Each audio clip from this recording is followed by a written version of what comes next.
All right, we're going to make a bunch of coasters using a crosscut sled and a table saw. That's it. There's a bunch of different ways you could do it, but this is a pretty simple batch process that I want to kind of showcase. So, to kick things off, you want to measure over 3 3/4. You're going to set up your stop block at that. It's going to be on the inside of the blade diameter, and you're just going to clamp that to the face of your crosscut sled. The wood there is gummy cherry, and it's about, I think it's 3/8 thick. And what we're doing there is ripping it to 3 3/4, and then we rotate it to create a square using the same stop block. So now you have a perfect 3 3/4 cut, and you're able to easily replicate that. Now this is a batch process, and what that means is you're able to batch out or rapidly create an identical piece in a quick fashion, so you can really crank these out in high production. All right, so we got our 4 cuts. We're now going to measure down with this Wixie digital readout gauge. It gives you the height, which we want to do 1/2 inch on the blade. Now that that's set there, we're going to go and move our stop block over to about a 1/2 inch on the outside of the blade. Make sure you do the outside. And then we're going to take our walnut, we're going to put that on the end grain facing the stop block, and we're going to create our rabbet.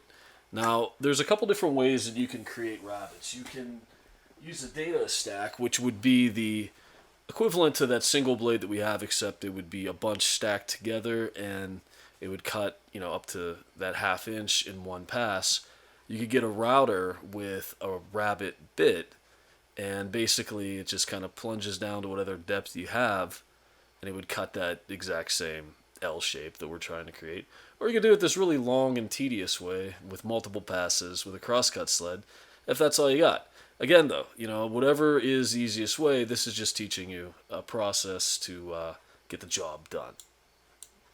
All right, so we're going to measure over 1 inch once again, and we're going to clamp our stop block on.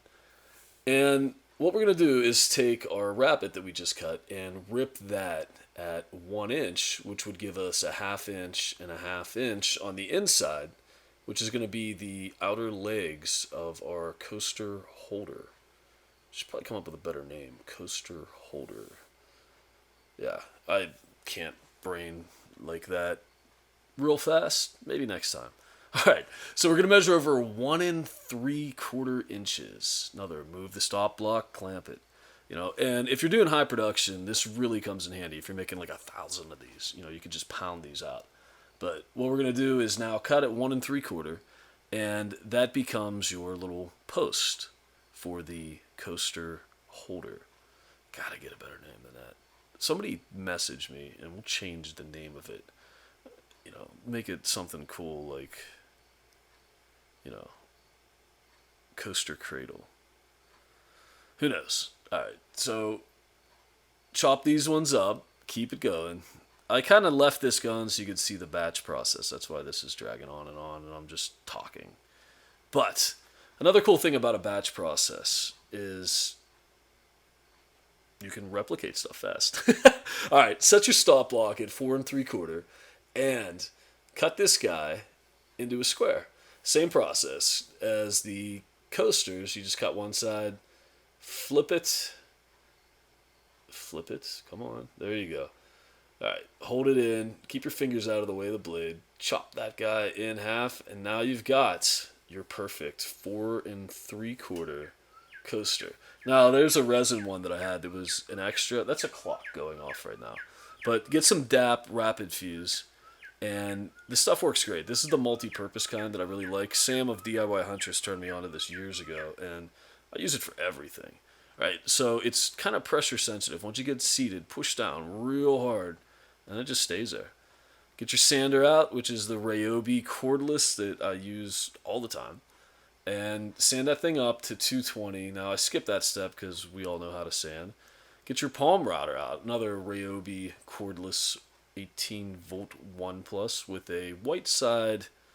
Oh, I don't remember what model it is. It'll be in the notes. Round over bit, and just walk around and round over your edges.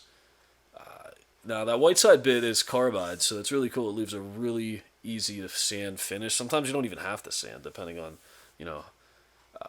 how good the wood is.